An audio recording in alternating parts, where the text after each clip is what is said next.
Okay, there we go. We should be recording. We're recording. Now we're on.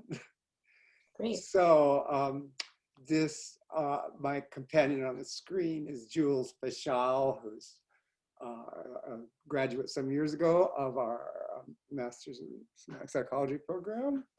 And she's a longtime activist and writer and a quite wonderful being who is now sitting in the rain, luckily on the East Coast, while those of us out here are sitting in smoke. So Jules, I think I'd like to just start out by giving you a few minutes to introduce yourself to these wonderful people that will be watching you. Yes. Hi, thanks Don for having me. Yeah, I'm coming to you from Newton, Massachusetts. That's what we call it now. And it is, yeah, a wild time to be speaking to you. I'm having a very surreal experience, sort of anticipating people in the future listening to this conversation. So trying to ground in introducing myself to you in the future. In this moment, yeah, I also just wanted to name that I use they, them pronouns, just like I'm a gender queer, trans, fat, white, Ashkenazi, Jewish, theater artist. I'm a twin. I have a dog. And I'm also, yeah, and it wasn't too many years ago. I graduated in 2019 from the master's program at CIAS. And I'm not pursuing licensure, so I like to let people know that because it seems to be a conversation. And yeah, I'm a facilitator and a counselor. What a great introduction. It's like that's quite an Asian carpet of different colored threads that you're Yeah. together. Yes, I was actually thinking about that a lot. I reread the chapter before getting on this call with you. I was in the bath and I was like rereading it. And yeah, and it's interesting sort of how, you know, that wasn't so long ago that I wrote that. And like even the way I feel about myself and my body feels different. So it was interesting. So now also being in this moment of knowing people in the future will listen to this, it's just a really interesting, we're in such a practice of being in our bodies in the moment. And then people hear about it later and it's like, well, I changed. So I'm dynamic. Yeah. Well, that's great because that sets up my first question is back at your chapter, you know, the world has changed. The world has like spun out into another space. So I'm wondering, in the light of what we're swimming in the middle of now desperately, how, if you have some reflections on how you would catch us up on your chapter. Yeah. Yeah, I mean, I'm in a personal moment of really like launching my work, right? I'm after graduate school. I've done this shift from being a theater artist oriented person, a theater teacher, to like, oh, I'm going to do this different work that's adjacent, but it's different. And I'm sort of like, yeah, what is my work now? Like my work, and I was looking at the chapter and I do think I speak to it, right, of like fatness is my entry point into undoing the things that have made it hard for me to access my entire self, my entire body, so that I can be present for what needs to happen in order for us to change the world. So that's pretty lofty, well, but I mean, that's sort of like my, you know, I do feel like what I wrote speaks to that. That is still sort of my ongoing reason for being, right? Is my reason for being is I want, it sounds so, I want to say I want to be good, but it's not about goodness. It's like I want to be part of making the world I want to live in because I want to see the people I love thrive. I want to see them survive. I want to see them and I want that. I want that so much. And so I am, and I know that the place I need to start for that world is with me, and that that's the only place I can start, is with me. So that's where I begin. And sort of my language. So, fatness is still at such a critical place in my work of understanding. And sort of what I'm understanding though, as I move forward with my work, is like, oh, what I'm really talking about is like, we need our whole bodies, and anything we've ingested that makes it so that we don't have contact with parts of our bodies. And that can be lots of different things for lots of different people, either having to do with, shame or pain or abuse, like all of the parts of ourselves that we block off, that we don't have access to. I mean, this is sort of what all therapeutic healing work is, right? It's like integration, it's wholeness, it's finding, it's right, it's reclaiming our parts, it's gathering them back up, the parts of us that have been, we had to put away, or somebody took them away, or somebody told us they took them away, but they can never really take it away. So yeah, I don't know if the work is the same and it's always changing. Like the work is the same and it's always changing. Yeah. One of the things that I've kind of sorted through over our years together, tried to kind of zero there, something very special about what I've learned from you. And I think it has to do with the vulnerability of the visible pathologies, or the visible struggles. So we could look at you and say, oh, big, right? Whereas somebody else might look really happy, and they might look calm, and in inner have a huge torment going on. Yes. But with you, we see it. And so that the whole world you're addressing in your journey has to do with that level of vulnerability that comes from other people seeing us in a way that others us. Well, it's interesting you say that, because I forget, I'm not remembering where I read this, but there's an article that I hope I find and maybe I can send out to folks, but it's sort of speaking to how we look at a fat body and we've like decided it's a traumatized body. Like we look at a fat body and we're like, that body has trauma. That body is traumatized. That body is a result of trauma. That body is, right, regardless, we have no idea. But that's sort of part of, that's part of the, I mean, I would imagine that all bodies are traumatized. So, but it's a specific shape of body, a type of body that we don't question, and we assign it. And we look at lots of other bodies, and it, that is not, it's, which in some ways is like what you're saying is, I can hold that as like a gift of like, yeah, I'm fucking traumatized. Like, I'm a being who has suffered, because we have all suffered. And so I have no, there's no pretense that I do not suffer or that I have not suffered. And I think maybe other people don't have suffering projected onto them, or trauma projected onto them, which, is its own, it can be its own type of suffering, can be its own trauma to not be seen in that. And so I think it's a disservice to all of us that we only look at fat bodies. And maybe we look at disabled bodies in a similar way. We look at racialized bodies, and we look at marginalized bodies as trauma bodies.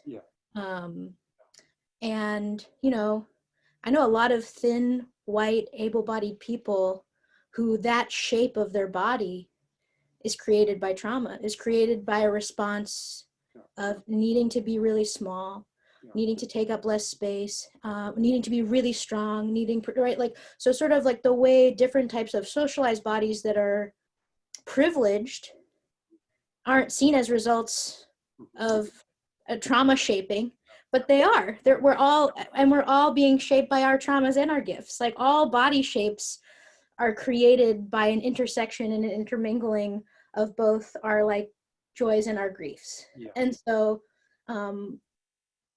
whether or not we see that is a different thing. But yeah. That's so beautifully put, the intermingling of our joys and our griefs. Yeah. Yeah. And Yeah, like my body is shaped of both. Like right.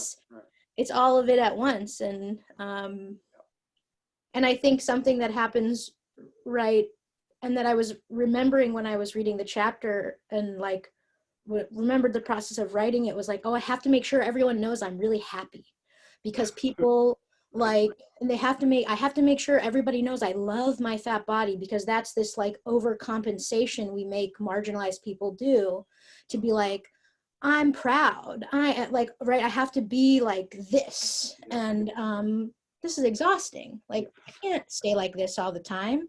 That's not authentic. It's not present. It's not real. So there's also this like, it's not just a gift to be viewed as traumatized, because then I'm like, I have to make sure you all know I'm not just that. And I want to preempt all of the sort of bias and all of the assumptions I assume I'm going to encounter about my body, with an armor of confidence and armor, right? Like this sort of like of, oh yeah, I feel good all the time. I feel in love with my body all the time. And that is such a disservice to anybody, to feel like they have to. It was actually my therapist who said that to me. She was like, years ago, she was like, lots of thin people like hate their bodies, and nobody like accuses them of like doing anything wrong. Yeah. And like, for me to have any ambivalence towards my body, especially as somebody who's taking on these conversations, it invites like, oh, well, see, we told you you're not supposed to be like this because you're suffering. It's like, wait, hold on, what? So so figuring out sort of like how to show up in myself, not in response to only to others' expectations, is like a constant relational thing we're all doing. But yeah. That's great. It prompts me. I had a new thought, which is very nice at my age to have a new thought. There's something about that conventional phrase that's repeated all the time, that I just want to be seen. Yeah. Because, well, I don't know. Because you kind of provoke a challenge to that. Well, yeah, I want to be seen, but Yeah. yeah. Yeah. Well, I'm a Scorpio. I don't know if you're interested in astrology, but a Scorpio is like, oh, I don't really like, I want to keep some of it for myself. So Also, you're yeah. asking, you're pushing a lot the envelope of what do I consider my seeing. Yes. Really going into some discernment about my actual seeing. Right. And we're also, it's even interesting that we're naming that we're living in this really also visual culture, right? Even in this conversation, like, we live in such a visual centric culture, that we're using seeing as like this, we're talking about seeing, but we're also talking about seeing, we're using it almost as a euphemism for other things, which is like knowing, understanding, resonating, judging, assuming. So there's like the visual information that gets brought in, which, it's hard for me not to like disentangle sort of all the ways systems of oppression are working together. So, right, even if we brought in sort of like the wisdom of people who don't use sight, so blind people or visually impaired people, right, that not to say that there's not biases and all this other ways we can bring in biases, but that like that there's other ways of knowing, and we're so used to using vision as our sort of first and go-to way of knowing things, and thinking about that in relationship to so much of what your initial question was too, of like sort of all of the information we gather based on like visual signifiers, and just like curious about like, what if you didn't have like, not like what if you didn't have those, or what if they were different, or what if our focus on those types of signifiers were different, but because we live in such a visual culture, that's also part of. You have a wonderfully gifted blind person in the program. as a student. Amazing. It's so interesting to me. I have to do so much work to kind of catch myself Yeah. from thinking she sees. Yeah. To work with that. And so Yeah. it's kind of a gift that I'm really learning how to more about that differentiation. Yeah. I mean, it's such a, it's in our, yeah, it's a really, it's so embedded into ways systems of oppression work, which is its own which is its own form of power, which is like, this is the most dominant way of understanding things in certain ways, culturally. Like, we use this way to understand things so much. And it's, yeah, and it's filled with all these other things that are oppressing and hurting people. So yeah. You remind me of one of the little boxes in my attic of old ideas. I don't know if you know the Greek roots of idealism, and ideals is to see. So idios in Greek means something seen, and an idol, and so forth. So the whole notion of idealism as it developed in the European culture was form. And I thought yesterday of one of the more crazy things I ever encountered in my life, which was a very famous body therapist in France who argued in her bestseller book that the closer we get to the way the statues look in the Parthenon, the closer we are to being human beings. I mean, this brings me back to our conversations about somatics and eugenics. I'm just like, there it is. I mean, there it is. It yeah. wasn't Kansas, it was also Paris. Yeah. I mean, what I'm referring to is, or Dawn and I have had these conversations about sort of like, how do we make sure somatics is not eugenics? Yeah. And how do we make sure, like, idealized forms of body and idealized ways of being a body? I mean, you've spoken about it with your back, and like, so that we're not perpetuating, like, literally, like, certain bone structures, right? Like, as with a supremacy, which is the history of eugenics. So that's, whew. And it's still lurking in the background. Well, even well, not. I mean, it's actually coming more to the fore, actually. Yes, I don't experience it in the background. I experience it like very here. Lurking behind our backs. Yes. People don't lead with it, but it is there. Yeah, for sure. I don't want to end this interview without talking or having you talk at some length about the really positive side of you. One thing that just hit me from the very beginning, which you refer to in your chapter, is vitality. Yes. Moving from shame to vitality, where you appreciate the beauty of your size and of the feeling. Yeah. And floating in that wonderful image of floating in the water. It's just, and I think those are such powerful teachers for you as a teacher and a therapist. I think that has a really big effect, where the way you have integrated this clearly is a wonderfully aesthetic human being. So it's like, I think that I don't want to lose that. I want you to kind of see what you have to say more about that.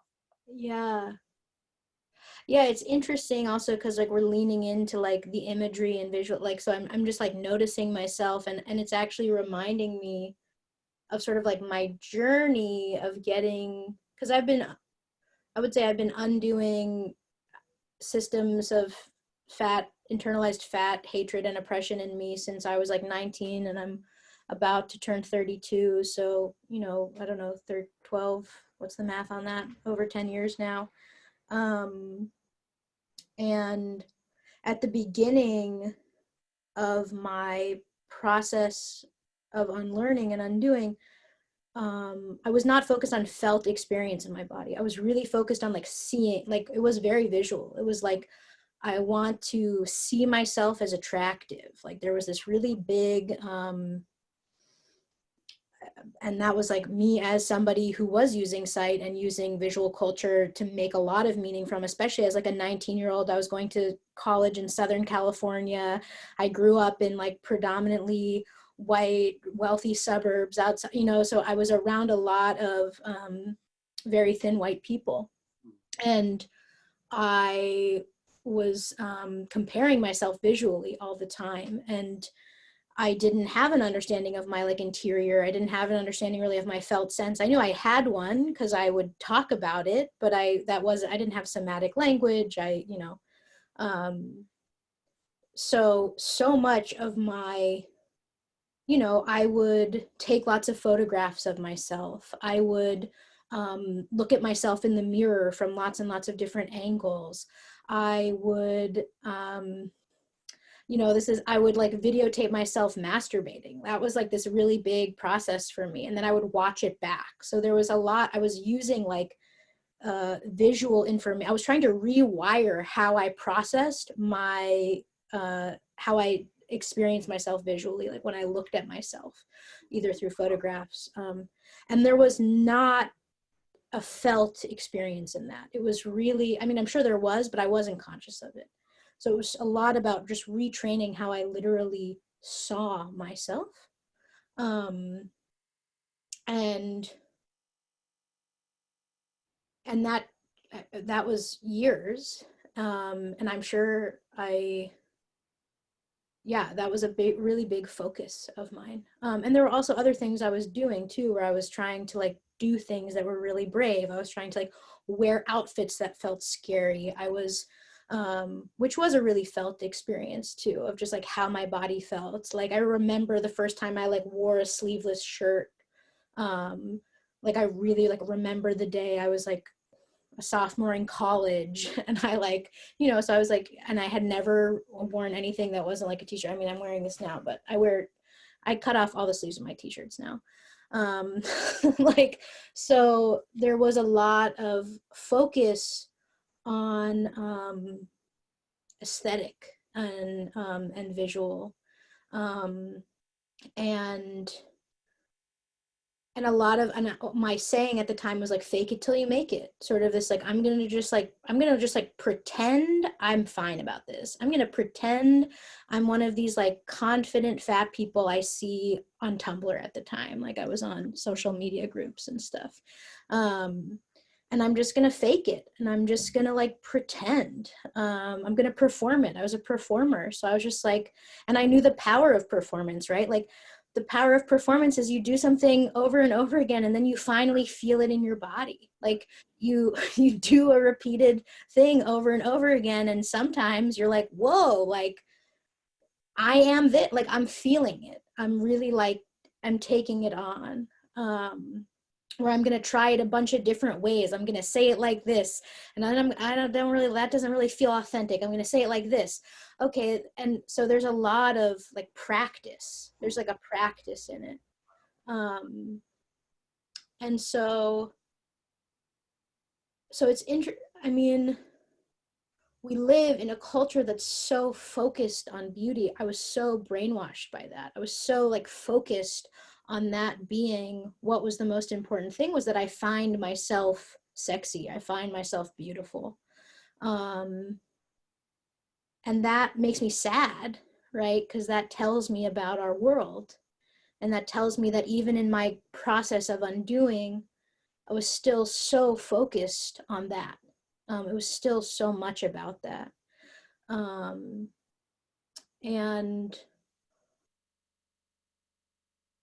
so I think there's something, and I'm really grateful, and I know I couldn't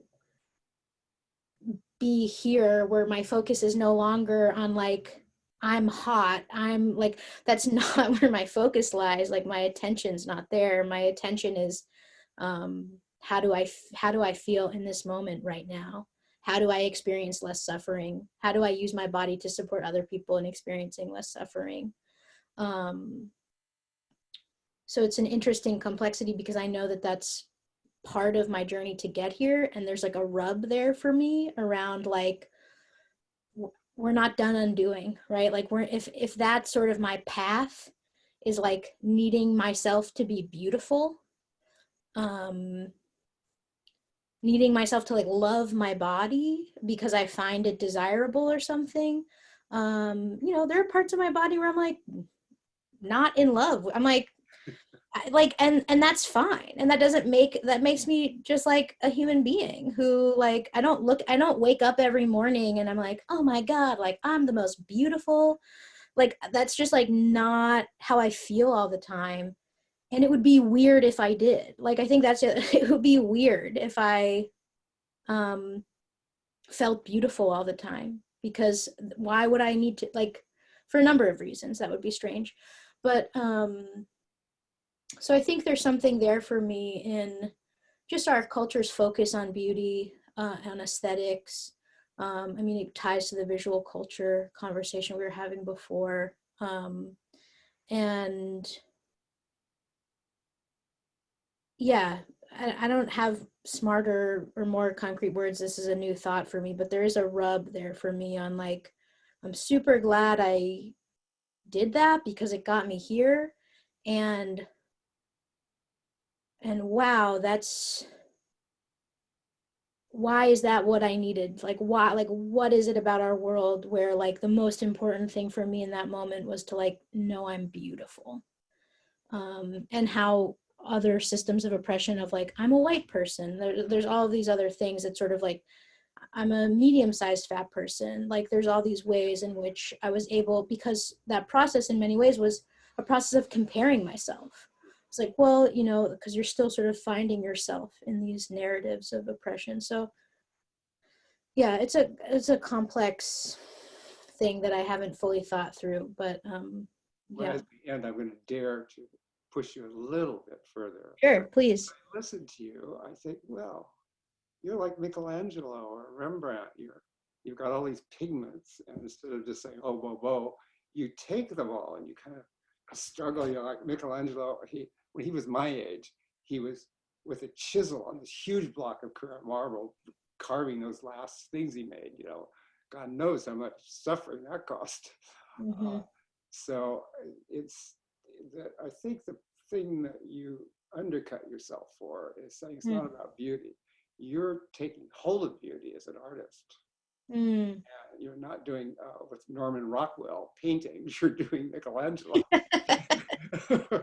So it's like it's your and beauty's not so easy to come by in any deep way. Yeah. So I think, Yeah. I think that the truth is you are very beautiful. That's part of your vitality. It's the vitality coming from the inside, and the way you played it shows the care you have taken to turn the corner, to turn this on its head. Yeah. Yeah, I wonder if, like, beauty is one of those words for me, like health, where I'm like, I Yes, I yes. can't separate it from other things, where it's like so But you've taken hold of it. You've actually, bogged down. Right. So I'm like, maybe maybe what we're talking about actually is my vitality. yeah. That I'm not actually saying is like, but is actually like, I'm like letting the light of my, like, what you're seeing or what you're responding to could be normative standards of attraction that in some ways I fit into. And what we're also, like, experiencing is somebody's soul. Like, what I'm speaking to is, like, yeah, what we're, you know, what I dare say in an academic setting, which I don't know people's spiritual beliefs, but I believe I have a soul. I believe we all have souls. So I think there's like maybe what we're struggling to find language for in this maybe is vitality, is light, is like yeah. And I the think, ending yeah. of the chapter with the tikkun. Yes, that's what I'm really thinking of that, right? Is like that tikkun hanefesh, right? Is that like, we are all pieces of light from this one piece of big light that got broken. Yeah. And so we're all trying to find our light and, like, add it to the collective light. And maybe that's sort of what we're speaking to, is that struggle and that process of, like, and that's sort of a very Michelangelo, like, that struggling with literally chiseling away. It's As a director, do you think this is a good time to end? Yes, I think that's a beautiful, like a really good way to end. Like, yeah, it's a nice. I'm going to close the recording. I'll sit on the screen with you for a minute to say goodbye. Okay, great.